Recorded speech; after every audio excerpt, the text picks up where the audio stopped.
What's going on, guys? I hope you're having an absolutely amazing day. Let's just jump right into the video. So today I want to talk about how Gen Z has went from being the most politically correct generation of all time to now being somewhat racist and pretty based, if I'm being completely honest. When I say racist, I don't mean actually racist. I mean racist to the woke, like politically correct crowd. So what do I mean by this? Well, if you haven't noticed, especially in Europe, immigration is a huge issue, more so than it is in the United States, actually. While migrants in the United States coming from Mexico actually come over here and work, migrants coming from places like Africa and the Middle East into Europe are not working. They are committing a ton of crime and basically trying to transform European culture into Islamic culture. This is driven home even farther by the fact there's over 30 Sharia law courts in the UK currently. While these don't handle actual criminal offenses and mostly are covering things like divorce among people who practice Islam, I would not be surprised if we see in the next couple years the United Kingdom actually allowing Sharia law to make its way into the judicial system. And why do I think this? Well, I think this because they are literally arresting people for basically saying anything bad about Islam, for Islamophobia and hate speech. You can't say that these immigrants are committing crimes and molesting children. No, it's just plainly not happening, even though it is at an alarming rate. And Gen Z is not standing up for this. A few years ago, if you would have said that Islam is not equal or superior to Western culture, you would have been absolutely flamed on Twitter, on Instagram, whatever. You would have posted it. Now it seems like you post it and you're getting a lot of actual support. This is because people in Gen Z are actually starting to wake up to the fact that not everybody and not every culture is created equal, which of course they can't be, right? Muslims believe, at least Middle Eastern Muslims believe, for the most part, that women are significantly inferior to men, that gay people should be killed, and that anybody who does not practice Islam is a heretic that shall be punished. This is real things that these people believe. These people believe it is okay for you to marry a child so long as that child's parents consent to it. They think that you should be able to have sex with children so long as that child's parents consent to it. These people are completely incompatible with Western culture and even Eastern European culture. Eastern European culture is kind of in between, where it's more conservative values mixed with a more liberal justice system. Let's look at these statistics here. In 2002, in the UK and Wales, there was 12,295 rape offenses in England and Wales. In 2024-2025, there has been over 71,000, almost 72,000 rape attempts. This is an almost 6x rather, multiplication of that. This is absolutely insane. If you're not seeing this as being a problem, or not seeing it as being a result of Muslim culture, Islamic culture rather, seeping into the West, you are absolutely ridiculous. But for most people, especially Gen Z, they are seeing this, and they are seeing that they've been lied to their whole lives by millennial leftists and Gen X leftists. They've seen that the establishment media has been lying to them about so much stuff from both sides. They see that Donald Trump's a liar. They see that Kamala Harris is a liar, and they don't want to put up with any of it. This is why vast numbers of Gen Z are becoming libertarian and or anarcho-capitalist and even anarcho-communist. Gross.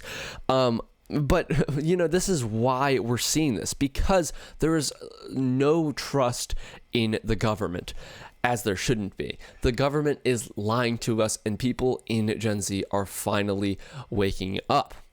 Gen Z has a lot of things that are wrong with it, especially on the side of work ethic. And as somebody in Gen Z myself, I do say I definitely struggle with that. That's why I haven't posted in 2 months apart from the videos I've made the past couple days. But I can just see that we are waking up, and it's amazing, really.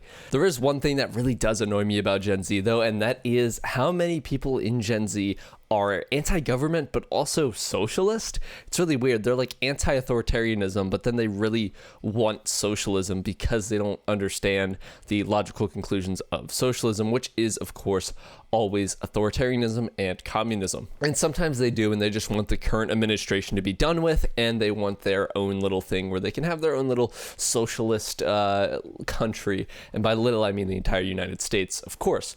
But going off of that, going back to what we were talking about, there's also a huge movement of this sort of thing with the black fatigue thing in the US. And I necessarily don't agree with this one as much because I don't think it's a black fatigue as much as it is a ghetto fatigue. Or maybe even we could call it a cry bully or a victim mentality fatigue. Gen Z is really noticing how some black people take the fact that they're black and the history of oppression in America and use that to their advantage and cry bully, basically try and say all of their problems are the white man, and the white man did this and the white man did that, and nothing that they did, their position is in no fault of their own. They're the victims all the time, even though their son's the one going out and shooting people in the street and doing drugs, and their husband left them, so they're a single mama trying to raise these kids. And you get how it is. We're talking stereotypes here, but stereotypes exist for a reason, guys. This is real. This is not just something that you see on Boondocks. Boondocks was trying to call out the obnoxious nature of this. It was caricatured up, but today it doesn't even feel like it's a caricature. The Boondocks just honestly feels like a documentary. And it really is annoying to me when I watch clips of that on TikTok, or mostly YouTube. I don't really use TikTok.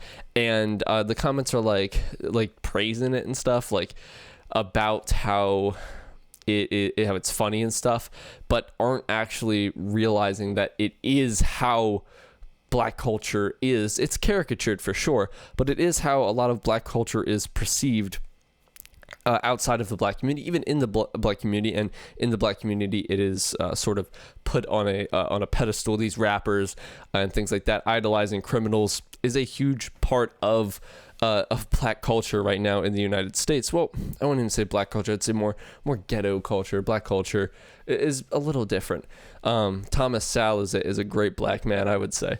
Anyway, getting off of that, I that's a parallel I kind of draw in the United States to the Muslim situation in the UK and Europe, though it is not as bad at all. I would take ghetto inner city Americans over radical Islamists any day of the week. All right. They're not, at least the ghetto community sort of keeps it confined in themselves, and they're not trying to push their crimes onto other people outside of their community most of the time.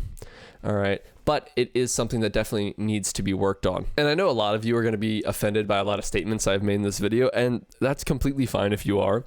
I understand why you are, because it's a lot of things you probably haven't heard talked about this brashly before. And if you want to go and unsubscribe, that's completely fine with me. Just make sure to drop a dislike on the video because it will actually help me. And yeah, I think that's going to be it for this video, guys. If you enjoyed, don't forget to like, comment, subscribe, all that jazz. And if you didn't, again, it's whatever. My views aren't for everybody. And I also want to say I'm not trying to hurt black people's feelings. I'm not trying to hurt Arab people's feelings. I'm just saying it kind of how it is, and I am making generalizations. I know that not every black person is like that, and not every person who follows Islam is like this. So just keep that in mind, guys. When we're talking about big populations, we sort of have to generalize. But anyway, I'll see you guys in the next one. Goodbye.